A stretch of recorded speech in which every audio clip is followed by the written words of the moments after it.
자, 수요일부터 금요일까지 함께하는 이 시간, 오늘 마지막 시간인데요. 누구나 건강하고 즐거운 삶을 살 수 있도록 인천시 사회서비스원에서 시민들 가까이에서 고민하고 연구한 내용을 함께 알아보는 시간이죠. 지난 시간에 이어서 오늘도 역시 전 세계적 사회 문제가 되고 있는 고립 은둔 청년에 대한 지원 정책에 대해서 마지막 시간, 결론의 시간을 인천사회서비스원 김지영 정책연구실장님과 함께 알아보도록 하겠습니다. 자, 반갑습니다. 반갑습니다. 네, 오늘도 이제 지난 시간 얘기해 주셨던 고립 은둔 청년들의 문제, 이제 결론 과정을 이제 말씀을 해 주셔야 되는데, 결국 이제 이런 쭉 연구를 하시면서 과정도 다 보셨고 그분들의 생각도 들으셨기 때문에 이제는 대책이 이제 중요합니다. 자, 그렇다면 이 청년 고립과 은둔 문제를 해결하기 위해서 우리는 이제 어떻게 시작을 해야 합니까? 그게 중요합니다. 네.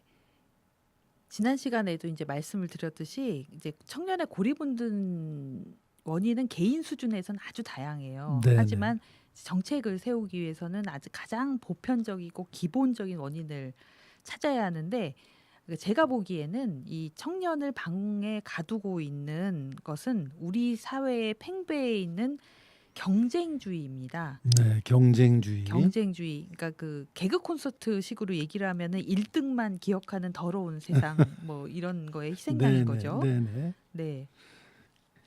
그 경쟁주의가 왜 관련이 있냐면은 네네. 고립운둔 청년들의 공통적인 특징이 자존감이 아주 낮다는 거예요. 예. 그러니까 사람이 싫어서 밖으로 안 나오는 게 아니고 네네. 다른 사람들 눈에 자신이 어떻게 비칠까 걱정이 돼서 못 나오는 거거든요. 네. 그래서 이제 고립운둔 청년들하고 이야기를 하다 보면 안전이라는 단어가 굉장히 많이 나와요. 네. 그러니까 자기 전 존재가 부정당하는 것 같은 그런 경험을 많이 하다 보니까 네네. 내가 인격살인을 안 당할 것이다. 내가 존중을 음. 받을 것이다. 이런 확신이 생겨야 나올 수가 있거든요. 네네. 근데 왜 이 친구들이 그렇게 젊은 나이에 내가 인격살인을 당하고 있다 이렇게 생각을 그러니까요. 하는지, 그것도 궁금합니다. 그게 이제 우리 현대 사회, 특히 이제 우리나라 사회가 굉장히 경쟁이 심하잖아요. 그렇죠. 그래서 청년들에게 조건부 존중만 해줘요. 네. 그러니까 너가 스펙이 좋으면, 좋은 직장에 들어가면, 아니면 잘생겼으면, 건강하면, 뭐 사계적이면은, 남들하고 잘 지내면 존중을 해주겠다. 그러니까 그 기준에 못 미친다고 생각을 하면은 나올 수가 없는 거예요. 네.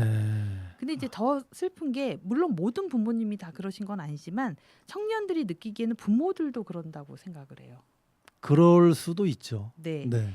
그러니까 예전에 이제 한자로 불초라는 말이 있는데, 부모를 못 닮았다. 이게 이제 네. 자기 불초소생. 네.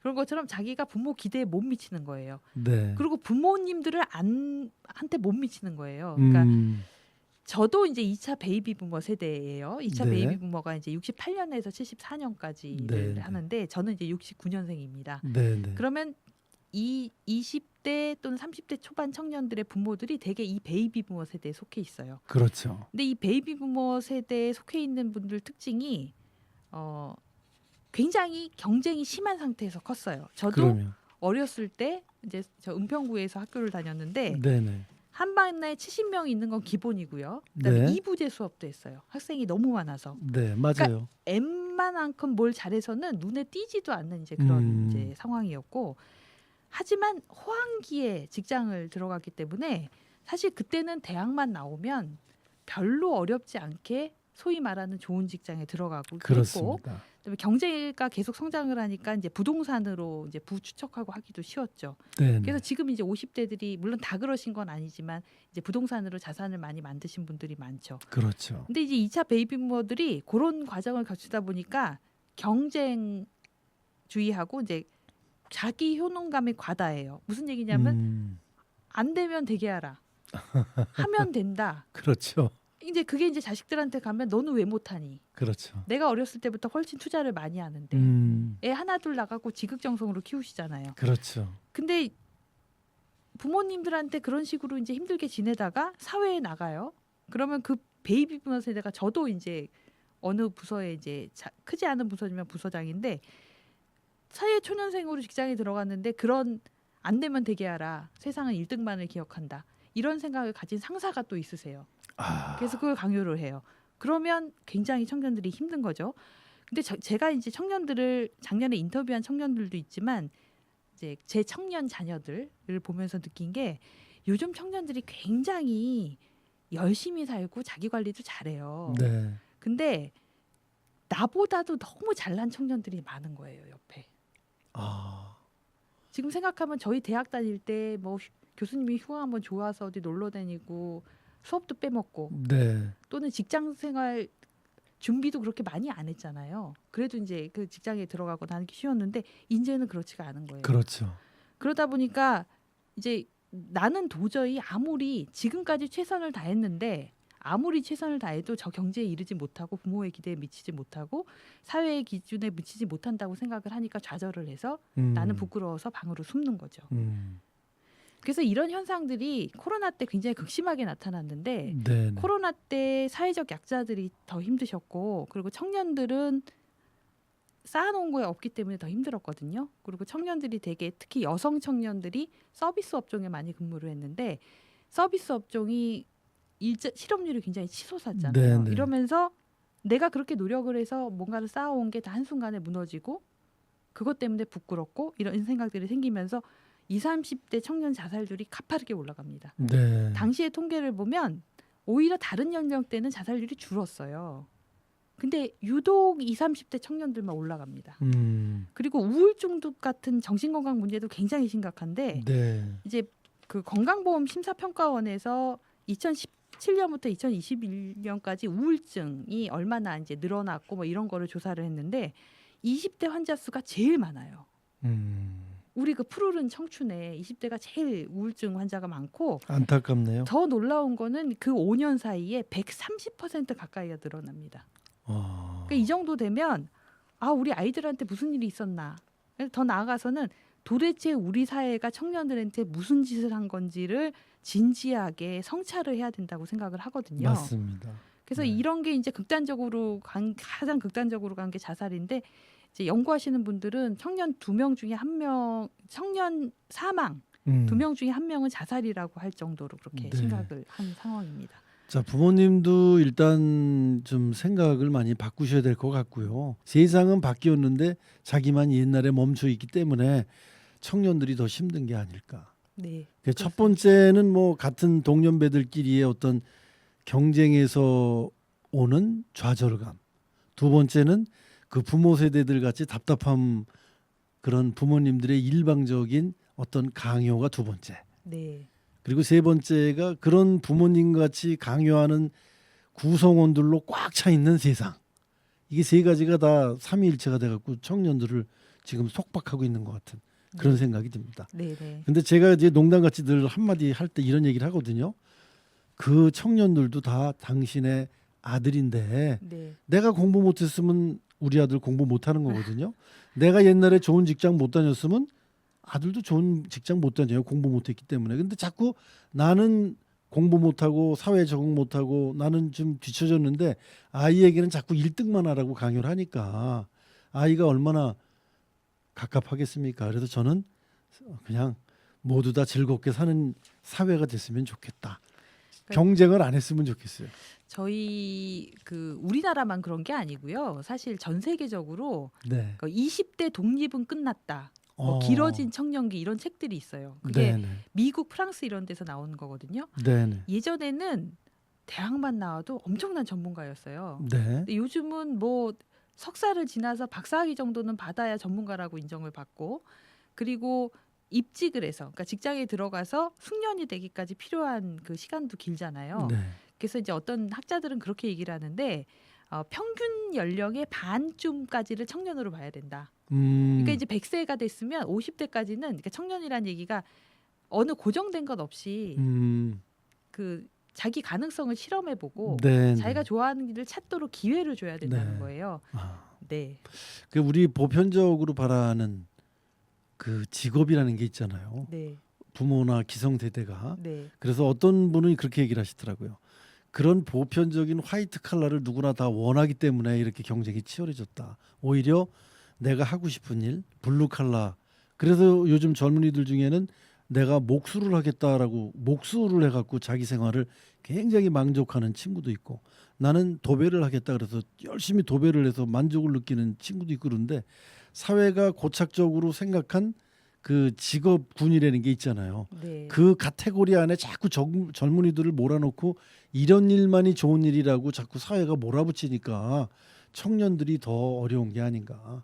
직업에 귀천이 없다고 그러면서 자꾸 그렇게 카테고리를 만들어서 이거는 좋은 직업, 돈 많이 버는 직업, 이거는 어려운 직업, 하면 안 되는 직업, 이렇게 나누는지 모르겠어요. 그죠? 네. 그 저희도 생각을 좀 바꾸시자고요. 네. 지금 박사님 말씀 듣다 보니 청년들의 상황이 너무나 심각하다, 이런 생각이 들었는데요. 그렇다면 이제 공을 이제 정부나 지자체에게 한번 밀어보겠습니다. 정부나 지자체에서는 이런 상황에 대해서 잘 대처를 하고 있는 겁니까? 그 정부나 지자체에서 노력을 안 하는 건 아니에요. 네. 특히 이제 청년 자살 같은 경우에는 너무나 그 명확한 통계치로 청년들의 정신 건강에 문제가 있다고 나오니까 네. 자살 예방 기본 계획을 만들면서 이제 청년들의 그 마음 건강 지원이나 뭐 이런 거를 대폭 넣기도 하고요.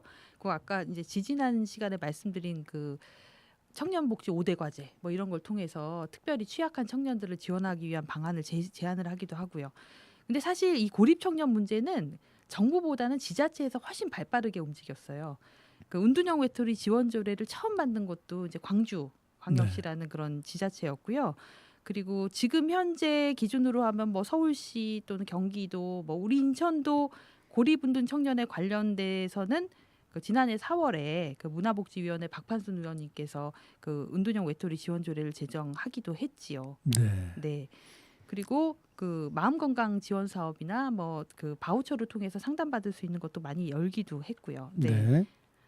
그래서 우리 박판순 의원님 그때 나오셔갖고 제 네네. 프로그램에 나오셨는데 그 네네. 얘기 하셨거든요. 네. 그래서 여러 가지 이 대책들이 있는데, 자, 이 취약 청년 지원 사업 전담 기관인 청년 미래센터 인천 사서원에서 또 운영을 하더라고요. 네. 네, 지난주 이제 개소를 했다는 이야기도 저도 그 언론을 통해서 접했는데, 우리 또 실장님이 큰 역할을 하셨나 보죠. 이 청년 미래센터 만드시는데 연구를 하셨으니까.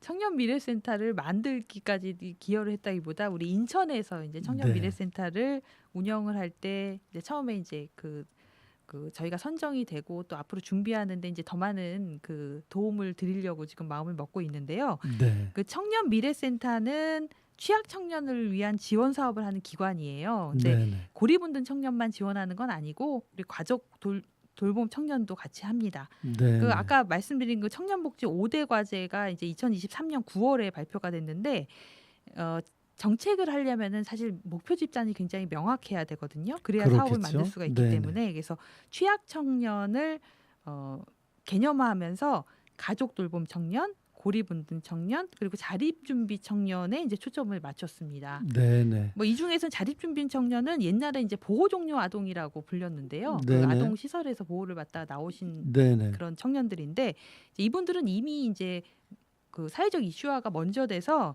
자립지원 전담기관이란 별도 조직이 있어요. 지원 조직이. 그렇군요. 우리 인천에서도 이제 자립지원 전담기관이 있거든요. 네. 그래서 거기서 빠져 있는 그 두 그룹에 속하지 않은. 속하지 않는 이제 청년들이 가족 돌봄 청년하고 고립운둔 청년이어서 네네. 이 두 청년들을 지원 대상으로 합니다. 네네.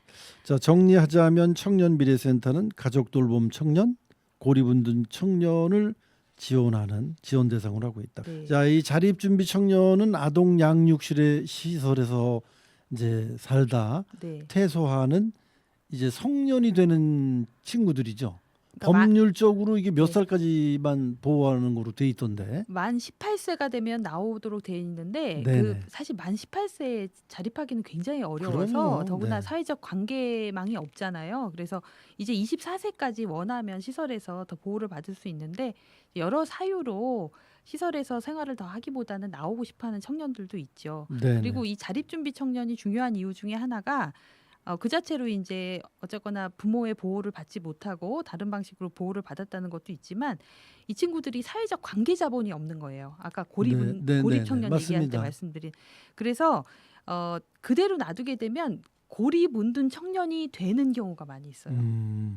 관심을 가져줘야 네, 되겠네요. 네, 자, 우리가 이제 모든 그 수명이 길어지잖아요. 네, 결혼 나이도 이제 점점 네. 뒤로 가고 있고 한데 법률적으로 만 18세는 성인이라는 것만 아직도 덜 변하고 있어요. 이 얘기는 무슨 얘기냐 하면은 만 18세 아까 그 실장님이 말씀하신 대로 독립할 수 있는 그 여건이 되질 않아요. 지금 만 18세에 네. 직장 생활을 하는 그럼요. 친구들이 네. 있겠습니까? 기껏해야 대학 이제 입학하거나 그런 친구들인데 그 18세에 허벌판에 내다 놓고 너 혼자 잘 살아봐라 그러면 쉽지 않죠. 네. 그래서 요 나이도 보호시설에 있다가 이제 성인이 돼서 이 나가는 사회에 진출하는 나이도 조금은 뒤로 좀 이렇게 밀어줘야 되지 않을까 이런 생각이 드네요. 지금 박사님 말씀 쭉 듣다 보니까 네. 자 청년 미래센터 얘기를 좀 해주세요. 이 청년 미래센터가 정말 미래가 보이는 사업인 것 같은데 네. 자세히 설명을 좀 해주시죠. 청년 미래센터는 이제 말씀드린 대로 가족 돌봄 청년, 고립운둔 청년을 지원 대상으로 하는데 굉장히 다양한 사업을 하도록 돼 있어요. 그래서 네. 가족 돌봄 팀에서는 자기 돌봄비 지급도 하고 왜냐하면 네. 아무래도 이제 돌봄을 받아야 되는 가족이 있으면 경제적으로 힘들기 때문에 그다음에 사례 관리도 해드리고 네. 그리고 이제 중요한 건 다양한 사회 서비스를 연계를 해드립니다. 왜냐하면 청년 혼자서 돌봄 네. 서비스를 다 해가면서 자기 생활을 꾸릴 수가 없어서 이제 인천 사서원이 그래서 강점이 있어요. 저희가 그 일상 돌봄 서비스, 뭐 그다음에 바우처 사업들 이런 것도 다 연계돼 있고 네트워크가 있기 때문에 네. 그 장점이 있고요. 그다음에 고립운둔 팀에서는 이제 고립운둔 청년 사례 관리. 그러니까 발굴해서 이제 그분들이 세상 밖으로 나올 수 있도록 꾸준히 이제 사료 관리하는 업무가 있고 이제 심리 상담도 해드리고 그다음에 자조 모임들도 하고요. 그리고 부모 지원하는 사업도 있습니다. 네. 근데 이제 이 사업이 아직은 그 가족 돌봄 청년 지원법이나 뭐 고립운둔 청년 지원법은 아직 없어요. 네. 지자체에서는 있지만 그래서 일단은 시범 사업으로 해서 내년까지 실시를 하고 지금 정부 계획으로는 2026년부터는 이제 본 사업을 하게 되는데 복지부에서 공모를 했고요. 사실 서울, 경기 이런 데 떨어뜨리고 인천이 된 거예요. 지금 인천, 울산, 충북, 전북. 서울은 독자적인 사업이 있어서 이제 신청을 안 했지만 경기 같은 경우에는 사실 신청했는데도 안 되신 경우예요. 부산도 네. 그렇고. 네. 근데 이제 인천이 이렇게 선정될 수 있었던 이유가 이제 저도 이제 나중에 들어보면 일단은 가족 돌봄 청년하고 고립운둔 청년을 담당하는 부서가 복지정책과로 일원화돼 있어요. 네. 그리고 이 두 사업을 또 일원화해서 사서원에서 맡게 돼 있고요. 이제 복지부에서 내놓은 조건이 그거였거든요. 네. 네. 사실 아까 자립 준비 청년 때도 말씀을 드렸지만 이 청년들이 다 오고 가는 거예요. 가족 돌봄 청년이 돌보고 있다가 또는 돌봄 가족 때문에 집안에서 있다가 못 나오는 경우도 있고요.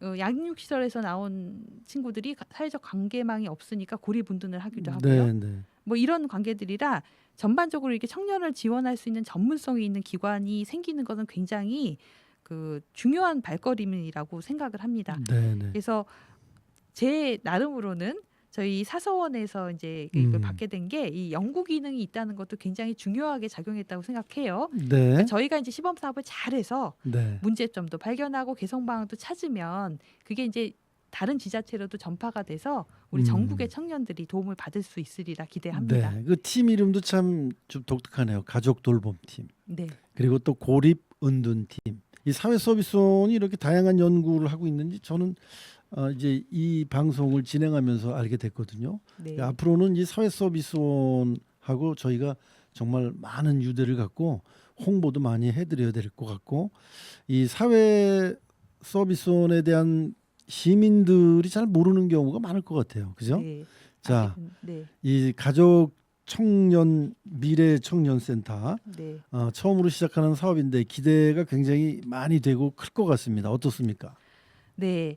우선 이제 그 네 군데만 선정이 된 거니까요. 17개 네네. 시도에서 저희가 이제 어깨가 무겁고요. 이제 무겁겠죠. 좋은 사례를 만들어야 되고. 근데 네네. 감사한 것은 저희가 이 올해는 복지부에서 센터장 인건비를 안 주셨어요. 아하. 근데 시에서 애를 써주셔가지고 네. 그 센터장 인건비를 마련을 해서 어느 기관이나 리더십이 중요하잖아요. 그러면 그리고 굉장히 그 역량이 훌륭하시고 그 지역 복지 인프라에 정통하신 분이 센터장으로 오셨습니다. 네, 네. 그래서 굉장히 반갑고요. 그리고 저희가 이제 서울하고 경기에 이 센터가 안 만들어져서 어부지리로 네. 굉장히 훌륭한 직원들이 그 여기 채용할 때 많이 그 오셨군요. 오셨어요. 네. 그 저희는 처음에 걱정을 했거든요. 음. 왜냐하면 복지부 사업들이 그 하시는 일의 중요성에 비해서 처우가 사실 따라주지를 않아요. 그래서 네, 네. 좋은 분들이 오셔야 될 텐데 많이 그 응시를 해주실 수 있을지 걱정을 했는데 다행히 굉장히 다양한 방면에서 청년이나 청소년 사업을 해보신 분들이 지원을 해주셔서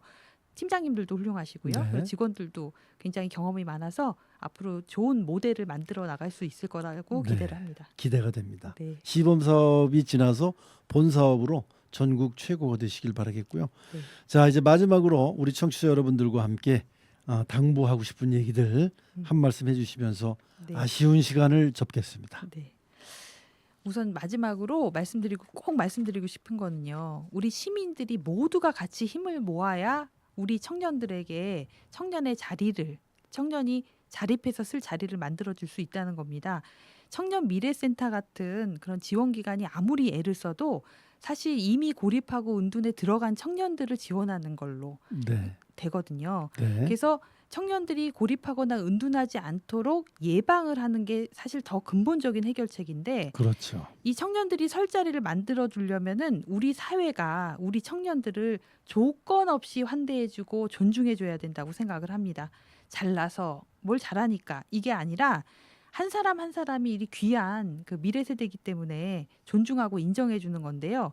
저는 이제 보고서에서 그 고립 은둔 청년 지원의 3가지 핵심 요소를 사람, 공간, 활동 이렇게 얘기를 네. 했어요.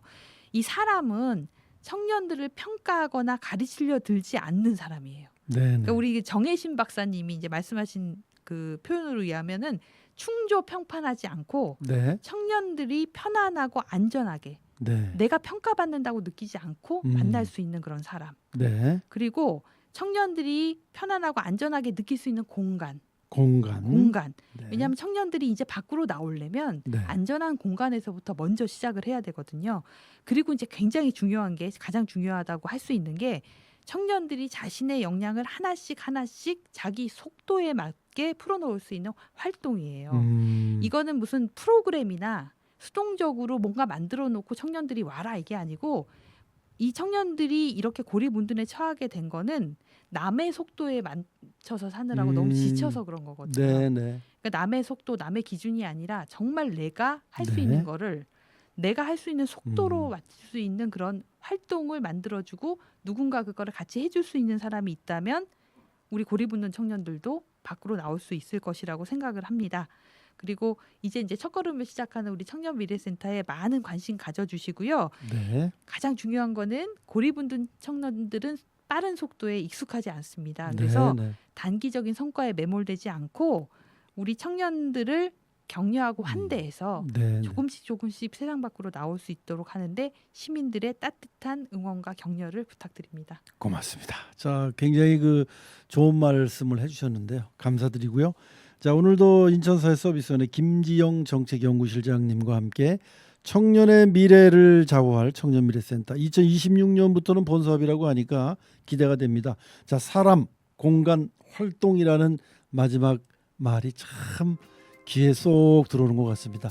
자, 앞으로도 좋은 연구 많이 해주시고요. 청년미래센터 파이팅! 화이팅! 네, 안녕히 가세요. 감사합니다. 네, 감사합니다.